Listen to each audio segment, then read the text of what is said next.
ജനങ്ങൾക്ക് തൻ്റെ വചനമൊക്കെയും പറഞ്ഞതിന് ശേഷം അവൻ കവർന്നഭൂമിയിൽ ചെന്നു. അവിടെ ഒരു ശതാധിപന് പ്രിയനായ ദാസൻ ദീനം പിടിച്ച് മരിപ്പാറായിരുന്നു. മതി. ശതാധിപന് പ്രിയനായ ദാസൻ. ശതാധിപൻ, സഹസ്രാധിപൻ അർത്ഥം, സഹസ്രാധിപൻ അർത്ഥം ആയിരത്തിലധിപൻ. ദശാധിപൻ, പത്തിലധിപൻ. ദശരഥൻ അറിയാം? അല്ല, കേട്ടുണ്ടോ? ഓക്കെ. അപ്പോൾ ദശാധിപൻ, ശതാധിപൻ, 100 പേർക്ക് അധിപൻ, ഒരു 100 പേരുടെ ക്യാപ്റ്റനാണ് ശതാധിപന്. അദ്ദേഹത്തിൻ്റെ സംഭവമാണ് അവിടെ കാണുക. ശതാധിപന് പ്രിയനായ ദാസൻ ദീനം പിടിച്ച് മരിപ്പാറായി. അവൻ യേശുവിൻ്റെ വസ്തുത കേട്ടിട്ട്, ആരാ? ശതാധിപൻ വന്ന് തൻ്റെ ദാസനെ രക്ഷിക്കേണ്ടതിന് അവനോട് അപേക്ഷിപ്പാൻ യഹൂദന്മാരുടെ മൂപ്പന്മാരെ അവൻ്റെ അടുക്കൽ അയച്ചു. ഈ ശതാധിപൻ്റെ പ്രത്യേകതകൾ നമുക്ക് ഒന്ന് നോക്കാം. യേശു അവിടേക്ക് വരികയാണ്. അപ്പോൾ കർത്താവായ യേശു ക്രിസ്തുവുമായിട്ട് എൻകൗണ്ടർ ഉണ്ടായ ഒരു മനുഷ്യനാണ് ആര്? ശതാധിപൻ. തനിക്ക് വേണ്ടിയല്ല, മറ്റൊരാൾക്ക് വേണ്ടിയാണ്. തൻ്റെ പ്രിയനായ ദാസനുമായിട്ട് ബന്ധപ്പെട്ടാണ്. അപ്പോൾ ഇതിനു വേണ്ടി തനിക്ക് വക്കാലത്ത് പറയാൻ മീഡിയേറ്റേഴ്സായിട്ട് അയച്ചത് യഹൂദന്മാരുടെ മൂപ്പന്മാരാണ്, എൽഡേഴ്സാണ് അവർ. പക്ഷേ ഈ ദാസൻ, now centurion had a servant who was sick and at the point of death, but he was highly valued by him. പ്രിയനായ ശതാധിപന് പ്രിയനായ, he gave a high value to this servant. വളരെ വാല്യൂ ആയിട്ട് ചെയ്തിരുന്ന ഒരു മനുഷ്യനാണ്. അവനെ കുറിച്ച് യേശുവിൻ്റെ അടുക്കിലേക്ക് ഈ വസ്തുത പറയാൻ വേണ്ടി മൂപ്പന്മാരെ മധ്യസ്ഥതയ്ക്ക് അയച്ചു, വക്കാലത്ത് പറയാൻ അല്ലെങ്കിൽ ശുപാർശയ്ക്ക് അയച്ചു. അവർ യേശുവിൻ്റെ അടുക്കൽ വന്നിട്ട് അവനോട് താല്പര്യമായി അപേക്ഷിച്ചു. ഒരു വാക്ക് പറയുകയാണ്, അതൊന്ന് നോക്കുന്ന നല്ലതാണ്. നീ അത് ചെയ്തു കൊടുപ്പാൻ അവൻ യോഗ്യൻ. ആര്? ശതാധിപൻ. അപ്പോൾ ശതാധിപൻ്റെ ഒന്നാമത്തെ ക്വാളിറ്റി, ശതാധിപൻ ആരാണ്? ശതാധിപൻ ആരാണ്? യോഗ്യൻ. ഒരു സർട്ടിഫിക്കറ്റാണ്, മനുഷ്യർ കൊടുത്ത ഒരു സർട്ടിഫിക്കറ്റാണ്. ദൈവം കൊടുക്കുന്ന സർട്ടിഫിക്കറ്റ്സ് ഉണ്ട്, മനുഷ്യർ കൊടുക്കുന്ന സർട്ടിഫിക്കറ്റ് ഉണ്ട്. സർട്ടിഫിക്കറ്റുകൾ നമുക്ക് ധാരാളം ഉള്ളവരാണ്. പക്ഷേ +2ൻ്റെ സർട്ടിഫിക്കറ്റ് പണ്ട് വാല്യൂ ചെയ്തിരുന്നത് ഏത് സർട്ടിഫിക്കറ്റാണ്? നേരത്തെ വാല്യൂ ചെയ്തിരുന്ന ഏറ്റവും ബേസിക് ആയിട്ടുള്ള സർട്ടിഫിക്കറ്റ് ഏതായിരുന്നു? 10th ആയിരുന്നു. അതിന് മുമ്പ് 7th ആയിരുന്നു. 7ാം തരം പാസ്സായി, പിന്നെ 10ആയി, ഇപ്പോൾ അതും പോയി. എന്തായി? 12ആയി. അതിനും വലിയ വാല്യൂ, ഇതൊരു പേപ്പറിൻ്റെ വാല്യൂ പോലും കാണത്തില്ല. സർട്ടിഫിക്കറ്റുകളുടെയൊക്കെ കാലം പോകുമ്പോഴും മനുഷ്യൻ കൊടുക്കുന്നതും ദൈവം കൊടുക്കുന്നതുമായ സർട്ടിഫിക്കറ്റ്സ് ഉണ്ട്. ഇവിടെ മനുഷ്യൻ കൊടുത്തിരിക്കുന്ന ഒരു സർട്ടിഫിക്കറ്റാണ്. ആ മനുഷ്യൻ ആരാണ്? യോഗ്യനാണ്. എല്ലാവരും ഒന്ന് പറഞ്ഞ്, എന്താണ് യോഗ്യൻ? യോഗ്യൻ എന്നാണ് പറയുക. ആ മനുഷ്യൻ ആരാണ്? യോഗ്യനാണ്. അവൻ്റെ അടുക്കൽ ചെന്നിട്ട് അവൻ നമ്മളെ പറ്റി പറയാൻ, അവന് he is worthy to have you do this for him. He is worthy. അവൻ യോഗ്യനാണ്. യോഗ്യനാണ്. വായി നോക്ക് വന്ന ഒരാളെക്കുറിച്ച് നമ്മളെന്താ പറയും? വായി നോക്കാത്തൊരു കുറവാണ്. വായി നോക്കാന്ന് പറഞ്ഞാൽ ദന്തിസ്റ്റിൻ്റെ ജോലിയല്ല. അത് ഒരുതരം വാന്നോട്ടം ആണെങ്കിൽ പോലും നമ്മളവരെ വായി നോക്കികളെന്ന് വിളിക്കുമോ? ഇല്ല. സാധാരണ പറയുന്നൊരു പേര്, അവൻ ആളൊരു വായി നോക്കിയ. നിങ്ങൾ അറിഞ്ഞില്ലേലും നമ്മളെക്കുറിച്ച് പറ്റി പറയാറുണ്ട്. കൂടുതലും വായി നോക്കിയാന്ന് ആണുങ്ങളെക്കുറിച്ചായിരിക്കും പറയുന്നത്. ആരാ പറയുന്നത്? സ്ത്രീകളായിരിക്കും. ഇനി പെൺപിള്ളേരും ഉണ്ട് കേട്ടോ. ഇപ്പോൾ പെൺപിള്ളേരെക്കുറിച്ച് ആൺപിള്ളേർ പറഞ്ഞതും കേട്ടോണ്ട്, അവളൊരു വായി നോക്കിയ. വായി നോക്കിയെന്ന് സർട്ടിഫിക്കറ്റ് ഉള്ളവർ നമ്മൾ അത് കേൾക്കത്തില്ല, അതാ വേറെ വിഷയം. പിന്നെ ചിലരെക്കുറിച്ചൊരു സർട്ടിഫിക്കറ്റ് ഉണ്ട്, അറുത്ത കൈക്ക് ഉപ്പ് കേൾക്കത്തില്ല. അറിയാം അറുത്ത കൈക്ക് ഉപ്പ് കേൾക്കത്തില്ല പറഞ്ഞാൽ? നമുക്കറിയാം അർത്ഥം അറിയാം? അല്ല, ഭയങ്കര പിശുക്കലാണ്. എന്താ പറയുന്നത്? സ്റ്റിഞ്ചിയാണ്. ഒന്നും 5 പൈസയ്ക്ക് വിട്ടുവീഴ്ചയാണ്. പണ്ട് കൈ മുറിഞ്ഞാൽ എന്തോ തേച്ചാൽ മതി. ഇപ്പോഴാണ് മരുന്നൊക്കെ തേക്കുന്നത്. പണ്ട് ഉപ്പ് നല്ല. ഇപ്പം ഈ നമ്മുടെ ഈ ഉപ്പ് പൊടി അഴുക്കാം. ഒറിജിനൽ ഉപ്പുണ്ട്, അത് തേച്ചാൽ ഒരുമാതിരി മരുന്നൊക്കെ മുറിവൊക്കെ കരിയും. അത് മരുന്നുകൂടാണ്. അതുകൊണ്ടാണ് നീരൊക്കെ വരുമ്പോൾ ഉപ്പ് വെച്ച് കെട്ടും, ഉപ്പ് വെള്ളത്തിൽ മുക്കി വെക്കും. അപ്പോൾ ഉപ്പൊരു തരം മരുന്നാണ്. ഈ അഴുക്കുകളെല്ലാം അബ്സോർവ് ചെയ്യാനുള്ളൊരു കഴിവ് ഉപ്പിനുണ്ട്. കൂടിയ അഴുക്കാണെങ്കിലും ഉപ്പ് ഒരു കണക്കിന് നല്ലതാണ്. അപ്പോൾ അർത്ഥ കൈക്ക് ഉപ്പ് കേൾക്കത്തില്ലെന്നുള്ള സർട്ടിഫിക്കറ്റിൻ്റെ അർത്ഥം എന്നാ? പിശുക്കനാണ്. 5 പൈസയ്ക്ക് എന്തില്ല, ഉപകാരിയില്ല. ആളാരാ, ഗുണവും ഇല്ല. അറിയാം, എറണാകുളത്താണെങ്കിലും ഇതൊക്കെ അറിയാം അല്ലേ? ഗുണവും ഇല്ല, ദോഷമില്ല എന്ന് പറഞ്ഞാൽ ഒരു ഗുണമുള്ള മനുഷ്യനല്ല. ആർക്കും ഒരു ഉപകാരവും ഇല്ല, ഉപദ്രവം. അവനവൻ്റെ കാര്യം നോക്കി പൊയ്ക്കോളൂ. അപ്പോൾ ഇങ്ങനെ കുറേ സർട്ടിഫിക്കറ്റുകൾ നമുക്കൊക്കെ കിട്ടാറുണ്ട്. പക്ഷേ ഈ മനുഷ്യനെക്കുറിച്ച് പറഞ്ഞ സർട്ടിഫിക്കറ്റ് എന്താ? അവൻ ആരാണ്? യോഗ്യനാണ്. അത് ചെറിയൊരു കാര്യമാണോ? അല്ല. മനുഷ്യരാൽ സർട്ടിഫിക്കറ്റ് പ്രാപിച്ച വ്യക്തികൾ വേദപുസ്തകത്തിലുണ്ട്, ദൈവത്താൽ സർട്ടിഫിക്കറ്റ് പ്രാപിച്ചവരുണ്ട്. അപ്പോൾ അതുകൊണ്ട് ഈ മനുഷ്യരാൽ സർട്ടിഫിക്കറ്റ് മേടിക്കുന്നതല്ല, ഇത് ഒരു വാല്യുള്ള കാര്യമാണ്. യേശു കർത്താവിൻ്റെ അടുക്കൽ ഇങ്ങനൊരു മനുഷ്യൻ്റെ കഥയാണ് ഇവിടെ പറയുക. അവൻ ആരാണ്? യോഗ്യനാണ്. അതുകൊണ്ട് യോഗ്യരായിരിക്കണം, യോഗ്യമായിട്ട് വസ്ത്രം ധരിക്കണം. വസ്ത്രധാരണം എന്തായിരിക്കണം? യോഗ്യമായിരിക്കണം. നടപ്പിലും ഞാൻ ഇങ്ങനെ ചെയ്യണം അങ്ങനെ ചെയ്യണം എന്നൊന്നും പറയത്തില്ല. നമ്മൾ പറഞ്ഞ ഇവരൊന്നും കേൾക്കത്തില്ല. പിന്നെ ഇവരെല്ലാം അങ്ങ് ഒതുങ്ങും. കുറച്ച് കഴിയുമ്പോൾ എന്നുള്ള ഉറപ്പ് നമുക്കുണ്ട്, അങ്ങ് ഒതുങ്ങും. ഇപ്പം കുറച്ച് കഴിയുമ്പോഴത്തേന് ഇതെല്ലാം അങ്ങ് ഒതുങ്ങും. ഇപ്പോൾ ഈ ഭയങ്കര സ്പീഡിൽ പോകുന്ന പിള്ളേരൊക്കെ 30 കാണാം, അവിടെ പുറകിൽ നമ്മൾ ഓണടിക്കേണ്ടി വരും ഇവരൊന്ന് മാറിപ്പോകാൻ. അങ്ങനെ അങ്ങ് ഒതുങ്ങിക്കൂടും. അത് പിന്നെ പേടിക്കണ്ട, അങ്ങ് പ്രാർത്ഥിച്ച് നമ്മളങ്ങ് ഒതുക്കും എല്ലാത്തിനും. നമ്മുടെ ജോലി പ്രാർത്ഥിച്ച് എന്ത് ചെയ്യുക? ഒതുക്കുക. മുടി വെട്ടാത്തവനെ ഉപവസിച്ച് മുടി വെട്ടിപ്പിക്കുക. നമ്മുടെ ജോലി അതൊക്കെയാണ്. അപ്പം എന്നാലും എപ്പോഴും ഓർക്കപ്പെടേണ്ട ഒരു കാര്യമുണ്ട്, എന്ത് വസ്ത്രവും ധരിക്കാം. വസ്ത്രം ധരിക്കുന്നതിനൊന്നും ഇന്നത് വേണം, ഓരോരുത്തരുടെ കൺവീനിയൻസാണ്. ഇപ്പം ഞാൻ മുണ്ട് ധരിക്കുന്ന വിശുദ്ധിയുടെ കൊണ്ടുകൊണ്ടൊന്നല്ല, എനിക്കത് ഇഷ്ടമായതുകൊണ്ട് ധരിക്കുന്നത്. അങ്ങനെ അങ്ങ് ശീലിച്ചു പോയി. അതുകൊണ്ട് ഞാൻ വിശുദ്ധനാണെന്ന് പറയാൻ ഒക്കുമോ? ഒന്നുമില്ല. എന്നാലും എല്ലാം എന്തായിരിക്കണം? അത്രയേ ഉള്ളൂ. എന്തായിരിക്കണം? യോഗ്യമായിരിക്കണം. നമ്മൾ കണ്ണാടിക്ക് മുമ്പ് ഇന്നിട്ട് നോക്കണം, ഇതെന്താണോ യോഗ്യമാണോ എന്ന് നോക്കിയാൽ അത് നമുക്കറിയാം. നമ്മുടെ മനസ്സാക്ഷിക്ക് അറിയാം എന്താണ് യോഗ്യമെന്നും. ഓരോ ഫങ്ഷനും പോകുമ്പോൾ അതിൻ്റേതായ യോഗ്യതയുണ്ട്. നമ്മളിപ്പോൾ ഈ ഫോർമൽ എന്നൊക്കെ പറയത്തില്ലേ, ഇന്ന് ഫോർമൽ അങ്ങ് പോയി ഇൻഫോർമലായി. അത് വലിയ അച്ചായന്മാരെ കൊണ്ടുവന്നാണ് ഒരു കാലിൽ ഒരു വള്ളിയുള്ള ചെരുപ്പും കണ്ടിട്ടില്ലേ, വേറെ വേറെ ചെരുപ്പും, മുടി കെട്ടാതെ മേളിലോട്ട് കളത്തി വലിച്ച് റബ്ബർ ബാൻഡ് ഇട്ടിട്ടും ഒരു സ്റ്റൈലാണ്. പക്ഷേ കല്യാണത്തിന് പോകുമ്പോൾ അങ്ങനെ പോകാനൊക്കെ പോകും ഇല്ല. അപ്പോൾ എന്തായിരിക്കണം? യോഗ്യമായിരിക്കണം. ചർച്ചിൽ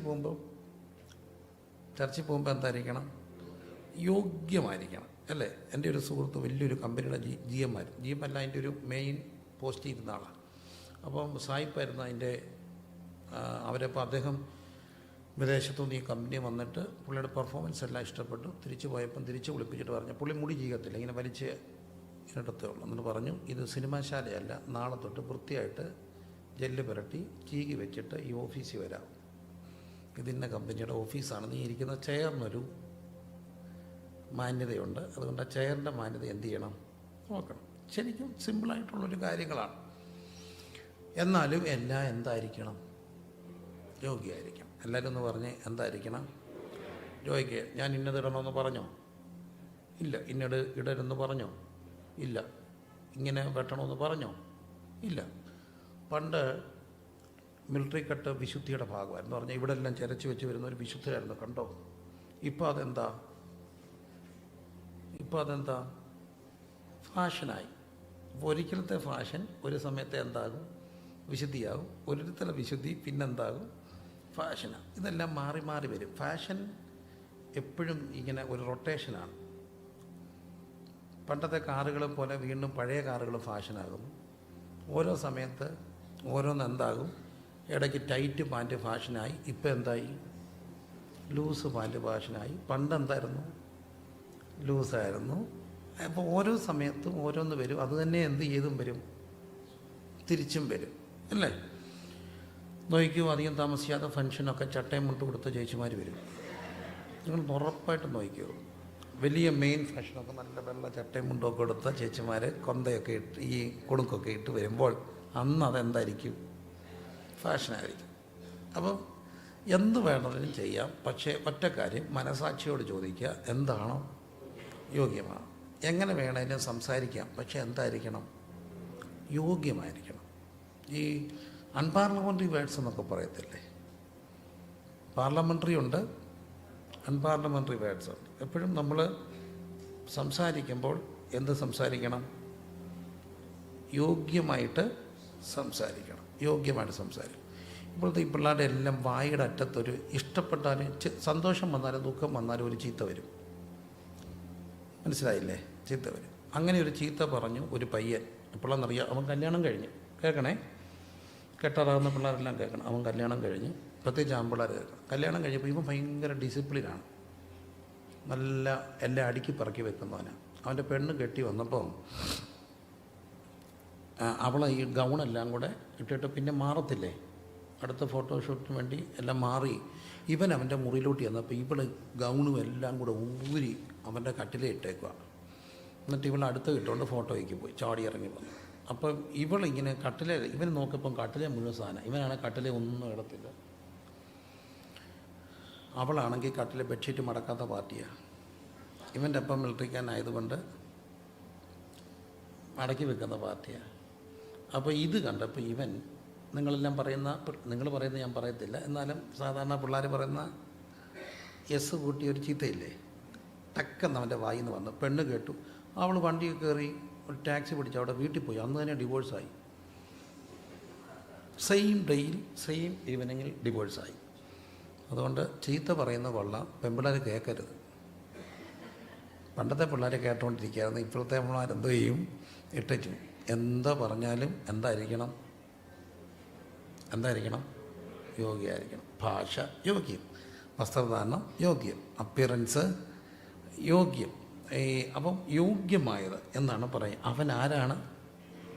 യോഗ്യൻ. അപ്പോൾ ശതാധിപൻ്റെ ഒന്നാമത്തെ ക്വാളിറ്റി അവൻ യോഗ്യനാണ്. രണ്ടാമത്തെ ക്വാളിറ്റി അവൻ നമ്മുടെ ജനത്തെ സ്നേഹിക്കുന്നു. രണ്ടാമത്തെ ക്വാളിറ്റി എന്താ? സ്നേഹമുള്ള. ആരോട്?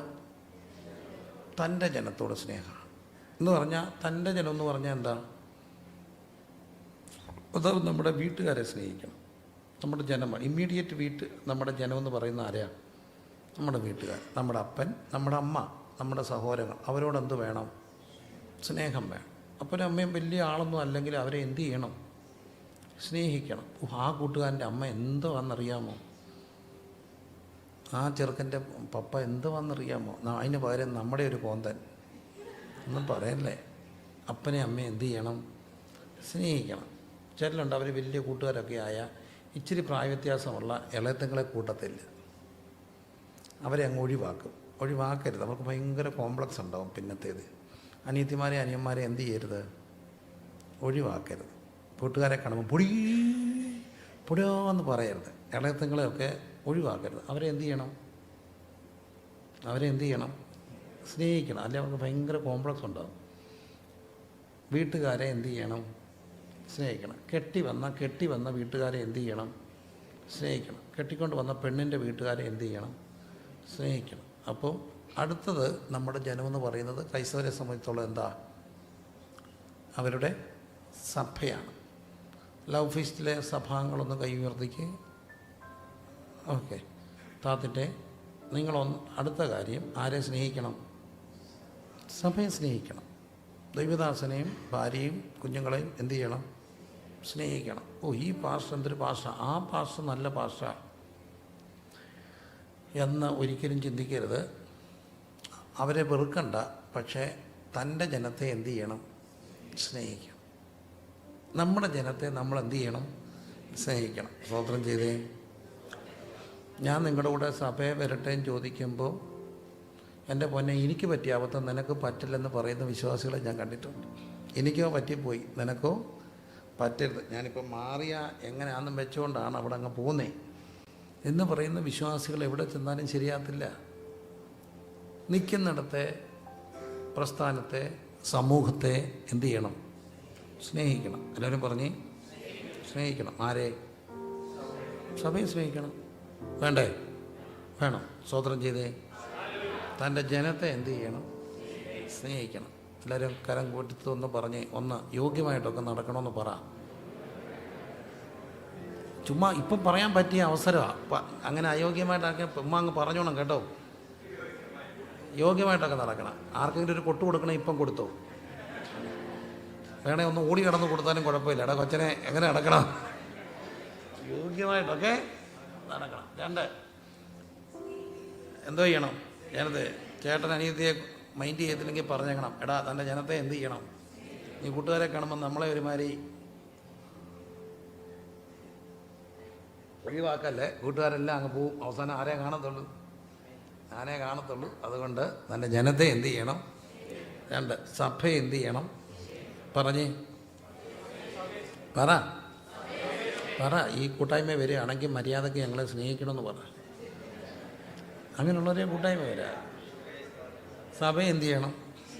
കുറവില്ലാത്ത ഒരു സഭയുടെ പേര് പറഞ്ഞേ. കുറവില്ലാത്ത ഒരു ഭാഷയുടെ പേര് പറഞ്ഞേ. കുറവില്ലാത്ത ഒരു ഭാഷയുടെ പേര് പറയാമോ? നമ്മുടെ ഭാഷ. എല്ലാ ഭാഷക്കും അതിൻ്റെതായ എന്ത് വരും? നിങ്ങളുടെ ഭാഷ നല്ല ഭാഷ, എന്നാലും കുറവ് വരും. അപ്പോഴും നമ്മൾ സ്നേഹം എന്ന് പറയുന്നത് അൺകണ്ടീഷനല്ല. അതെപ്പോഴും ഓർത്തണം. സ്നേഹം എന്താ? Is it conditional or unconditional? Unconditional. That is what is agape. കുറവുകളുണ്ടെങ്കിലും സ്നേഹിക്കാൻ കഴിയുന്നതിൻ്റെ പേരാണ് എന്ത്? അഗാപ്പെ, സ്നേഹം. ഞാൻ എൻ്റെ ജനത്തെ എന്ത് ചെയ്യുന്നു? സ്നേഹിക്കുന്നു. എനിക്ക് വ്യക്തിപരമായ ഒത്തിരി വിയോജിപ്പുകൾ പല കാര്യങ്ങളോടുണ്ട്. ഞാൻ രാഷ്ട്രീയക്കാരനല്ല. Basically I am not a politician. ഞാനൊരു പാസ്റ്ററാണ്. പക്ഷേ കൂടെ കൂടെ പാർട്ടി മാറുന്നവരെ എനിക്കിഷ്ടമില്ല. ഇന്ന് 3 വട്ടം സീറ്റ് കിട്ടും, 4 വട്ടം കൊടുത്തു, 5ാമത്തെ വട്ടം കൊടുക്കാത്തപ്പം പാർട്ടി മാറുന്നവൻ പാർട്ടിക്കാരനല്ല, നീചനാ, കാലുവാരിയാ, അവസരവാദിയാ, സ്ഥാനമോഹിയാ. പ്രസ്ഥാനത്തെ എന്ത് ചെയ്യണം? സ്നേഹിക്കണം. കൊണ്ട് നടന്ന് ഇത്രയും വെട്ടും വലുതാക്കി. ഞാനൊരു ബന്ധക്കോസുകാരനാണ്. ഞാൻ ന്യൂ ഇന്ത്യ ദിവസം വരെ ശുശ്രൂഷകനാണ്. നിൽക്കുന്നിടത്തോളം കാലം ആ പ്രസ്ഥാനത്തെ എന്ത് ചെയ്യണം? സ്നേഹിക്കണം. മനസ്സിലാകുന്നില്ലേ? അപ്പം തൻ്റെ ജനത്തെ എന്ത് ചെയ്യണം? പ്രാദേശിക സഭയോട് എന്ത് വേണം? സ്നേഹം വേണം. അപ്പോൾ ഒന്നാമത്തെ ക്വാളിറ്റി അവൻ ആരാണ്? യോഗ്യനാണ്. രണ്ടാമത്തെ ക്വാളിറ്റി തൻ്റെ ജനത്തെ എന്ത് ചെയ്യും? സ്നേഹിക്കുന്നവനാണ്. ചിലർ പറയത്തില്ല, വീട്ടുകാരെ സ്നേഹിക്കത്തില്ല, നാട്ടുകാരെ എല്ലാം എന്ത് ചെയ്യും? സ്നേഹിക്കും. നാട്ടുകാരെ സ്നേഹിക്കരുതെന്ന് വേദോസം പറഞ്ഞോ? ഇല്ല. പക്ഷേ ആരുകാരെ സ്നേഹിക്കണം? വീട്ടുകാരെ സ്നേഹിക്കണം, തന്നെ സ്നേഹിക്കണം. അതുകൊണ്ടാണ് യേശുക്രിസ്തു പറയുന്നൊരു വാക്കുണ്ട്, നിന്നെപ്പോലെ നിൻ്റെ. അപ്പോൾ നമുക്ക് ആരോട് സ്നേഹം വേണം? അല്ല, നിന്നോടൊരു സ്നേഹം വേണം. സ്വന്തമായിട്ടൊരു സ്നേഹം വേണം. സ്വന്തമായിട്ട് സ്വയത്തെ വെറുക്കുന്നവൻ ഒരിക്കലും ആരെയും എന്ത് ചെയ്യാനൊക്കത്തില്ല? സ്നേഹിക്കാനൊക്കത്തില്ല. നമ്മളോട് നമുക്ക് എന്ത് വേണം? സ്നേഹം വേണം. നമ്മളെ സ്നേഹിക്കണം. ആരെ? നമ്മളെ. ചുമ്മാ കണ്ണാടിക്ക് മുമ്പിലൊക്കെ പോയി എന്ന് പറയണം, ഞാൻ എന്തൊരു സുന്ദരനാണേ, വട്ടാന്ന് ആരും കേൾക്കരുത്. ഞാൻ നല്ല സുന്ദരിയാണ് കേട്ടോ. ഞാൻ ഇന്ന് കൊച്ചിൻ്റെ കൂടെ ഒരു ഫോട്ടോ എടുത്തു. അവളെ ബ്ലാക്ക് പാൻറ്റും ബ്ലാക്ക് ഷർട്ടും ഒക്കെ ഇട്ട് വന്നപ്പോൾ ഞാൻ എൻ്റെ വൈഫിനെ വിളിച്ച് പറഞ്ഞു, കമാൻഡോയെ കെട്ടി ഇവളെ കൊണ്ടുപോവാ. എന്ത് സ്റ്റൈലാണെന്നറിയാം അവളെ. അല്ല, അപ്പം എനിക്കങ്ങ് ഇഷ്ടപ്പെട്ടു. അപ്പം നമ്മളെ എന്ത് ചെയ്യണം? സ്നേഹിക്കണം. പറഞ്ഞേ, നമ്മളെ സ്നേഹിക്കണം. നമ്മൾ മോശപ്പെട്ട കാര്യമാണോ? ആണോ? അല്ല. ആരുടെ സൃഷ്ടിയാണ്? ദൈവത്തിൻ്റെ സൃഷ്ടിയാണ്. യുണീക്കാണ്. We are uniquely created. അത് തന്നെയല്ല, ഈ 24 വരാനായിട്ട് കാരണം ദൈവമാണ്. നമ്മുടെ വീട്ടിൽ നമ്മളെ ജനിപ്പിച്ച ദൈവമാണ്. എറണാകുളത്ത് നമ്മളെ കൊണ്ടുവന്ന ദൈവമാണ്. നമുക്ക് നമ്മോടെന്ത് വേണം? സ്നേഹം വേണം. അപ്പം തന്നെ മറ്റുള്ളവരോട് എന്ത് ചെയ്യണം? സ്നേഹം വേണം. തൻ്റെ ജനത്തെ സ്നേഹിക്കണം. ഉറക്കെ പറഞ്ഞേ, ജനത്തെ. ദൈവസഭ നിൽക്കുന്നിടത്തോട് കൂറ് വേണം. എനിക്ക് തോന്നുന്നു പി ജി അങ്കിളാന്ന് തോന്നുന്നു, ഞാൻ കേട്ടിട്ടുണ്ട്. ഒരു പ്രസ്ഥാനത്തിൽ പുള്ളി ആദ്യമായിട്ട് ഒരാളെ ചേർക്കുമ്പോൾ പുള്ളി ഇലയിടും, വിരുന്ന് കൊടുക്കും, ഉപ്പിടും. പണ്ട് വിരുന്നിന് ആദ്യം എന്താ ഇടുന്നേ? ഉപ്പാണ്. ഉപ്പ് വിളമ്പി അതിൻ്റെ അർത്ഥം എന്നാണെന്നറിയാമോ?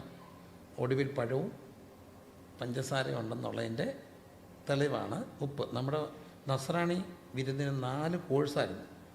കോഴ്സ് കേട്ടിട്ടില്ലേ? First course, second course, third course. അത് ലോകത്തെ പഠിപ്പിച്ചത് മലയാളിയാണ്, സായിപ്പല്ല. ഫസ്റ്റ് കോഴ്സാണ് കട്ട്ലേറ്റും സലാഡും. സെക്കൻഡ് കോഴ്സാണ് ബ്രെഡും സ്റ്റൂ. തേർഡ് കോഴ്സാണ് ചോറും പരിപ്പോ അല്ലെങ്കിൽ ഇരശ്ശേരിയോ ഒക്കെ. ഫോർത്ത് കോഴ്സാണ് പഴവും പാനിയും അല്ലെ പഞ്ചസാരയും തൈരും പഞ്ചസാരയും. 4 കോഴ്സ് കൂട്ടി ഉണ്ണാൻ ലോകത്തെ പഠിപ്പിച്ചത് ആരാ? നസ്രാണി, ക്രിസ്ത്യാനി, നമ്മളാ. പിന്നെ സായിപ്പ് പഠിച്ചേ 4 കോഴ്സ്. അപ്പം ആദ്യം ഉപ്പ് വിളമ്പും.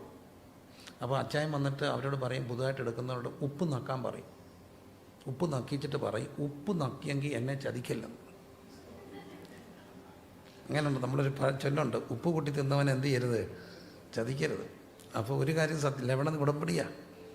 തൻ്റെ ജനത്തെ എന്ത് ചെയ്യണം? സ്നേഹിക്കണം. ജനത്തെ സ്നേഹിക്കുന്നു. ഇനിയും 3-ാമത്തെ കാര്യം, അവൻ തൻ്റെ ജനത്തെ എന്ത് ചെയ്യുന്നു? സ്നേഹിക്കുന്നു. അടുത്തത്, ഞങ്ങൾക്കൊരു പള്ളിയും തീർപ്പിച്ച് തന്നിരിക്കുന്നു. പള്ളി തീർപ്പിച്ചു എന്ന് പറയുന്നത് എന്താണ്? അവരുടെ ഒരു ആവശ്യത്തിൽ അവരെന്ത് ചെയ്തു? ഇടപെട്ടു. അന്ന് അവർക്ക് പള്ളിയായിരുന്നു ആവശ്യം. അതുകൊണ്ട് ഈ ശതാധിപൻ തൻ്റെ കഴിവുകൾ ഉപയോഗിച്ച് പള്ളി തീർത്തു. ചിലപ്പോൾ അന്ന് ശതാധിപനായതുകൊണ്ട് പള്ളിക്ക് സ്ഥലം ചോദിച്ചപ്പം ഗവൺമെൻറ് അപ്രൂവൽ വേണമായിരിക്കും, പഞ്ചായത്തിൻ്റെ സാങ്ഷൻ വേണമായിരിക്കും. ഇന്നത്തെ പോലെ അറിയില്ല. എന്തൊക്കെയാണേലും ആ കാര്യങ്ങളിലൊക്കെ ഈ പുള്ളി എന്ത് ചെയ്തു? ഇടപെട്ടു. അപ്പം ജനത്തെ സ്നേഹിക്കുക മാത്രമല്ല, ആ ജനത്തിൻ്റെ പ്രശ്നങ്ങളിൽ എന്ത് ചെയ്യണം? ഇടപെടണം. നമുക്കിപ്പോൾ സൊമാലിയയിൽ പോയി ഒന്നും ചെയ്യാൻ ഒത്തില്ലെങ്കിലും നമ്മുടെ സഭയിലെ ഒരു വിശ്വാസി മരിച്ചാൽ എന്ത് ചെയ്യാനൊക്കും? സഭയിലെ ഒരു വിശ്വാസി മരിച്ചാൽ എന്ത് ചെയ്യണം? പോയി കാണണം, കണ്ടിരിക്കണം. അല്ലാത്തൊരു വിശ്വാസികളല്ല. കല്യാണത്തിന് വിളിച്ചില്ലേ പോകണ്ട. ഇപ്പോൾ എല്ലാവരെയും കൂടെ കല്യാണത്തിന് വിളിക്കാൻ ഒക്കത്തില്ല. റെപ്രസെൻറ്റേറ്റീവ്സോ പ്രിയമുള്ളവരോ അല്ലെങ്കിൽ പൊതുവെ ഇത്ര പേരൊക്കെ ആയിരിക്കും പോകുന്ന പൊക്കോട്ടെ. പക്ഷെ ചത്ത എന്ത് ചെയ്യണം? പോകണം. 2, രോഗിയാണെ എന്ത് ചെയ്യണം? പോയി കാണണം. വേണ്ടേ? വേണം. എന്ത് ചെയ്യണം? ജനത്തിൻ്റെ പ്രശ്നങ്ങളിൽ എന്ത് ചെയ്യണം? ഇടപെടണം. ഞങ്ങൾക്കൊരു ആൻറ്റിയുണ്ട്, കല്യാണത്തിന് പോത്തില്ലേലും ആര് മരിച്ചാലും, അത് പണക്കാരാകട്ടെ പാവങ്ങളാകട്ടെ ചാച്ചിക്ക് അറിയാവുന്നവരാകട്ടെ അറിയാത്തവരാകട്ടെ, സഭയിൽ ഒരാൾ മളിച്ചാൽ ബോഡി എടുക്കുമ്പോൾ അവിടെ കാണും. ബോഡി എടുക്കുന്നിടം വരെ അവിടെ കാണും. ബോഡി കൊണ്ട് വെക്കുമ്പോൾ അവിടെ ഇരിക്കും, പോകുമ്പോൾ ഇരിക്കും. അതൊരു മാന്യതയുടെ ഭാഗം. ആരോടുള്ള സ്നേഹ? സഭയോടുള്ള സ്നേഹം. സഭ എത്ര വലുതായാലും നമ്മളെത്ര തിരക്കാണെങ്കിലും ജനത്തിൻ്റെ വിഷയങ്ങളിൽ എന്ത് ചെയ്യണം? ഇടപെടണം. ഒരാൾ രോഗിയാണെങ്കിൽ ഒന്ന് പോയി എന്ത് ചെയ്യണം? കാണണം. ഒരാളെ കണ്ടില്ലെങ്കിൽ എന്ത് ചെയ്യണം? തിരക്കണം. അതൊക്കെ ഒരു സമൂഹത്തിൻ്റെ ഭാഗമാണ്. തൻ്റെ ജനത്തെ സ്നേഹിച്ചത് മാത്രമല്ല, ജനത്തിൻ്റെ പ്രശ്നങ്ങളിൽ എന്ത് ചെയ്തു? ഇടപെട്ടു. പ്രശ്നം ഉണ്ടാക്കുകയല്ല, പ്രശ്നങ്ങളിൽ എന്ത് ചെയ്തു? ഇടപെട്ടു. പറഞ്ഞേ, ആവശ്യങ്ങളിൽ എന്ത് ചെയ്യണം? ഇടപെടണം. കണ്ണിലൊക്കെ നോക്കി പറ, ആവശ്യങ്ങളിലൊക്കെ എന്ത് ചെയ്യണം? ചിലപ്പോൾ പാസ്റ്റർ പറയും, നമുക്കൊരു TV വേണം, അല്ലെ ഒരു മൈക്ക് സെറ്റ് വേണം, അല്ലെ ഒരു പുതിയ സംഭവം വേണം എന്നൊക്കെ പറയുമ്പോൾ പല്ല് കടിക്കരുത്. ആവശ്യങ്ങളിൽ എന്ത് ചെയ്യണം? ഇടപെടണം. പറഞ്ഞേ, ആവശ്യങ്ങളിൽ ചൊല്ലുണ്ട്. ഇവിടുത്തെ ഇടപെടത്തില്ല. വടക്കേന്ത്യയെക്കുറിച്ച് ഭാരമാണ്. മിഷനാണ്. ഈ മിഷൻ സഭയെ സ്നേഹിക്കാതെ മിഷൻ നടത്തുന്ന പലരും, സഭ അത് ചെറിയൊരു കാര്യമല്ല. പ്രാദേശിക സഭയെന്ന് പറയുന്നത് ചെറിയൊരു കാര്യമാണോ? അല്ല. അതുകൊണ്ട് വടക്കേന്ത്യക്ക് വേലയ്ക്ക് കൊടുക്കരുത് ഞാൻ പറഞ്ഞോ? ഇല്ല. ഞാൻ കൊടുക്കുന്നവനാണ്. എന്നെ കൊണ്ട് ആവോളം ഒക്കെ ചെയ്യാവുന്നതും ഒക്കെ ചെയ്യുന്നു. ഇന്നത് ചെയ്തൊന്നും പറയുന്നതിലും കണ്ണി കാണുന്നതും അറിയുന്നതും ഒക്കെ ചെയ്യുന്നുണ്ട്. അപ്പോൾ ഒരു കാര്യം ഞാൻ പറയുന്നത്, അപ്പോഴും എവിടെ ഇടപെടണം? ജനത്തിൻ്റെ പ്രശ്നങ്ങളിൽ എന്ത് ചെയ്യണം? ഇടപെടണം. ഉറക്കെ പറഞ്ഞേ, ജനത്തിൻ്റെ പ്രശ്നങ്ങളിൽ. അവർക്കൊരു പള്ളി വേണം. അവൻ ഞങ്ങൾക്ക് എന്ത് തീർപ്പിച്ച് തന്നു? ഒരു പള്ളിയും തീർപ്പിച്ച് തന്നിരിക്കുന്നു. ഹല്ലേലൂയ. Quality number 1. അവൻ ആരാണ്? യോഗ്യൻ. സർട്ടിഫിക്കറ്റ് യോഗ്യൻ. അതുകൊണ്ട് നമ്മളും ആരായിട്ട് നടക്കണം? യേശു വരണ്ടേ? ആരായിരിക്കണം? യോഗ്യൻ. ഞങ്ങൾ ഇഷ്ടമുള്ള ഡ്രസ്സ് ധരിച്ചോ, നോ പ്രോബ്ലം. എന്തായിരിക്കണം? കോണ്ടസ്റ്റുകൾ ഡിഫറൻസാണ്. ഞാൻ എപ്പോഴും പറയുന്നൊരു കാര്യമുണ്ട് പിള്ളേരുടെയൊക്കെ. ഞാനൊരു റാന്നി എന്ന കൊച്ചു ഗ്രാമത്തിലെ ഒരു വിശ്വാസിയാണ്. എൻ്റെ വിശ്വാസികൾ ഭൂരിപക്ഷം സർവ്വസാധാരണക്കാരായ വിശ്വാസികളാണ്. ഇവിടെ കുറച്ചുകൂടെയൊക്കെ പട്ടണവാസികളാണ്. അതിൻ്റെതായ വ്യത്യാസങ്ങൾ എപ്പോഴും ഉണ്ട്. പട്ടണത്തിൻ്റെ കൾച്ചറാണോ ഗ്രാമത്തിൻ്റെ കൾച്ചർ? അല്ല. ഞാൻ ഞായറാഴ്ച രാവിലെ ഒരു ബുൾഗാൻ താടിയൊക്കെ വെച്ച് ഇതെല്ലാം പഠിച്ച് ഇവിടെ മാത്രം വളർത്തി ഇല്ല. എനിക്ക് അവിടെ എവിടെയൊക്കെ ഓരോന്നുള്ളൂ. എന്നാലും ഇച്ചിരി ഒപ്പിച്ച് ഇതൊക്കെ ഒന്ന് വളർത്തി ഒരു 3/4 പാൻറ്റും ഒരു ടീഷർട്ടും ഒക്കെ ഇട്ട് കയറി ചെന്ന് come on guys we are going to worship the lord come on everybody എന്ത് സംഭവിക്കും? അതെന്തല്ല, ആ കൾച്ചറിൽ എന്തല്ല. അതേസമയം ഒരു യൂത്ത് വർഷിപ്പ് മാത്രം ഉള്ളിടത്ത് ചിലപ്പോൾ അതിനെന്തില്ല.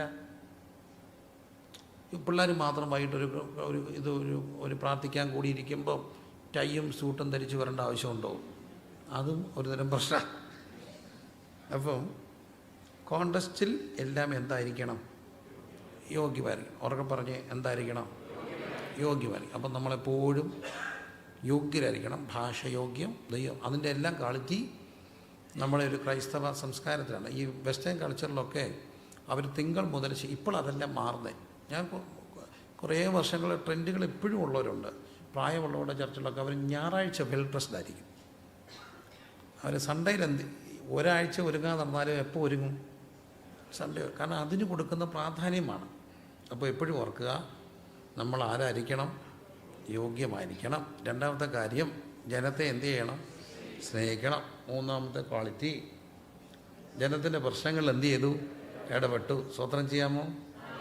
ജനത്തിൻ്റെ പ്രശ്നങ്ങൾ എന്ത് ചെയ്തു? ഇടപെട്ടു. വിഷയങ്ങളിലൊക്കെ ഇടപെടേണ്ട. ചുമ്മാ കയറി എല്ലാത്തിനകത്തും തലയിടരുത്. എന്നാൽ ഒരു ആവശ്യം വന്നാൽ, എന്നെക്കൊണ്ടൊരു ആവശ്യം ഉണ്ടെങ്കിൽ അതിനകത്ത് എന്ത് ചെയ്തിരിക്കണം? ഇടപെട്ടിരിക്കണം. കോൺട്രിബ്യൂട്ട് ചെയ്യുകയോ പ്രാർത്ഥിക്കുകയോ ഉപവസിക്കുകയോ ഒക്കെ ചെയ്യണം. നാലാമത്തെ ഒരു കാര്യമാണ്, ഈ ദാസൻ ഇപ്പോൾ കിടക്കുന്ന ആളുടെ വീട്ടിലാണ്, ശതാധിപൻ്റെ വീട്ടില്ല.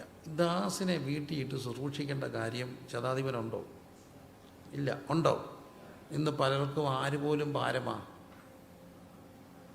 മാതാപിതാക്കളെ വീട്ടിയിട്ട് ശുശ്രൂഷിക്കുന്നവർ കുറവാണ്. കോണ്ടസ്റ്റല്ല.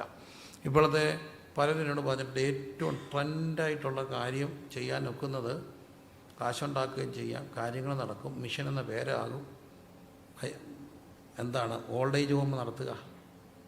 കാരണം ഇപ്പോൾ എല്ലാ പിള്ളേരും പുറത്തു പോയി. ഇവിടെ ഒഴിവാക്കപ്പെടുന്ന ആരാ?